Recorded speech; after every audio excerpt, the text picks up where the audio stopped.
نبی پاک علیہ السلام نے جس دنیا کو ہم بہت بڑی دنیا سمجھتے ہیں، حضور نے اس کی مثال کیا دی؟ صحیح مسلم کی حدیث ہے، دیکھیں کتنا کھول کر اور کتنا آسان کر کے رسول پاک ہمیں بات سمجھاتے ہیں۔ دنیا کیا ہے، آخرت کیا ہے، یہ والی زندگی کیا ہے، آخرت کی زندگی کیا ہے، بالکل کھول کر واضح کر کے نبی پاک علیہ السلام فرمانے لگے دنیا اور آخرت کی مثال اس طرح ہے جس طرح دریا بہ رہا ہو اور کوئی آدمی اس میں انگلی ڈبوئے، جتنا پانی اس کی انگلی کو لگ گیا یہ دنیا ہے، اور جو باقی ٹھاٹھے مارتا دریا پیچھے ہے، سمندر پیچھے ہے، وہ سارا آخرت ہے۔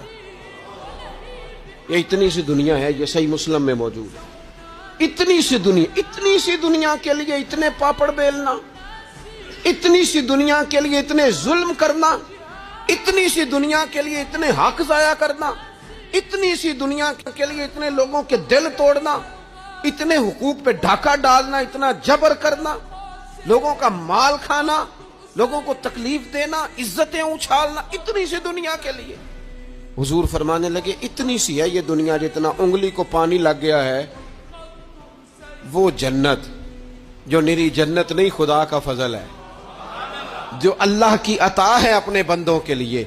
میرے کریم فرمانے لگے اس جنت میں وہ نعمتیں ہیں نہ کسی آنکھ نے دیکھی، نہ کسی کان نے سنی، نہ تمہارے دل پر کبھی خیال ہی گزرا ہوگا کہ ہمارا رب ہمیں یہ عطا فرمانے والا ہے۔